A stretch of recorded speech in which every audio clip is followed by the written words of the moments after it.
this is Joe Biden. Back during the 2020 presidential campaign, Biden made several promises, including the following. I'm not going to shut down the economy. I'm going to shut down the virus. For the record, those aren't clown horns in the background, but they might as well be. Because as it turns out, more COVID cases and fatalities occurred under Biden's watch than occurred under President Trump's. And instead of Biden shutting down the virus, we're now being told the following. This is at some point, everyone's going to get COVID. Wait, really? Because that's not what we were promised. I'm going to shut down the virus. I'm going to shut down the virus. I'm going to shut down the virus. We're closer than ever to declaring our independence from a deadly virus. It no longer controls our lives. 1 year later. Everyone is going to get COVID, and because of the hard work we have done since day one, turning around the disjointed COVID response we inherited, we have the tools to ensure that people can go about their daily life and work. I'm sorry, what? Daily life. Daily life. Got it. Anyway, the Biden administration went from, we're going to shut down the virus, to everyone's going to get COVID.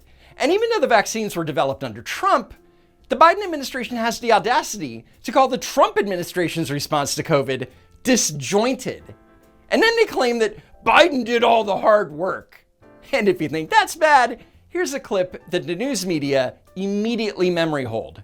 If the president had done his job from the beginning, all the people would still be alive. What? All the people, I'm not making this up, just look at the data. Look at the data. All the people would still be alive. I'm not making this up, just look at the data. And that's a prime example of why you should never trust anything that comes out of Joe Biden's mouth. Not a single word. And that brings us back around to the first clip. Here it is again. I'm not going to shut down the economy. I'm going to shut down the virus. I'm not going to shut down the economy. Yeah, let's explore that claim. Since Joe Biden took office, the 12-month inflation rate has risen from 1.4% to a 40-year high of 9.1%. And it's Joe Biden's policies that are fueling inflation, including the American Rescue Plan, costing Americans $1.9 trillion, and the $1.2 trillion Infrastructure Investment and Jobs Act. Another driver of inflation is gas prices, and largely thanks to Biden's anti-fossil fuel policy, the national average cost of gasoline rose from $2.39 a gallon in January 2021 to an all-time record high of $5 a gallon in June 2022. And then there's the gross domestic product, i.e. the value of goods and services produced in the United States. The Bureau of Economic Analysis determined that in the first quarter of 2022, the GDP had a negative growth of 1.6%. And this brought on fears of a recession. A recession is identified when there is a fall in GDP in 2 successive quarters. And when this happens in the middle of an economic recovery, yeah, that's a bad thing. And Joe Biden was asked about it. Well, I'm not concerned about a recession. And I mean, you're always concerned about a recession, but the GDP, So he's not concerned, but he's always concerned. Got it. I promise. Recession's even more likely than ever. Not the majority of them aren't saying that. Come on, don't make things up, okay? Now you sound like a Republican politician. I'm joking. That was a joke. Good old joke Biden. But all kidding aside, no, I don't think it is. Oh, well, if Joe Biden doesn't think it is. I was talking to Larry Summers this morning, and there's nothing inevitable about a recession. Here's what I think we're going to be able to do. I think we're going to be able to get a change in Medicare and a reduction in the cost of insulin. Insulin, if you know anybody who has type 2 diabetes or has a child who has it, they need those shots during the week. Stop. The reporter asked about the possibility of an impending recession, and Joe Biden's response is to ramble about the cost of insulin. But yeah, the country's in great hands. Right now, we don't see a recession. Right now, we're not in a recession right now. Right now, we're in a transition where we are going to go into a place of stable and steady growth, and that's going to be our focus. Wow, so convincing. And as it became even more and more apparent that there may be negative growth in the second quarter, Biden's minions like economic advisor Jared Bernstein hit the airwaves to redefine what a recession is. The idea that 2 quarters of negative GDP growth is a technical definition of a recession is wrong. But that's not what Jared said back in 2019. In an op-ed for Foreign Affairs magazine, Bernstein wrote that a recession is typically defined as 2 consecutive quarters of declining growth. Whoops. Then you have the Secretary of the Treasury, Janet Yellen, just straight up lying to America. What a recession really means is a broad-based contraction in the economy. And even if that number is negative, we are not in a recession now. And I would warn that we should be not characterizing that as a recession. I understand that, but you're splitting hairs. I mean, if the technical definition is 2 quarters of contraction, you're saying that's not a recession? That's not the No? That's not the technical definition. No, it's literally the definition, you lying Sorry. Anyway, let's skip to July 28th, where CNBC's Rick Santelli, who made a last-second guess that the second quarter GDP was going to be positive, prepared to read the number. Here we go. I see jobless claims at 256,000. That's up 5,000 for, oh my gosh. Boy, not only was I wrong, down 0.9% on first look at second quarter GDP, down 0.9%. Okay, I know there's an organization that decides whether we're in a recession or not, but investors, they're not going to wait.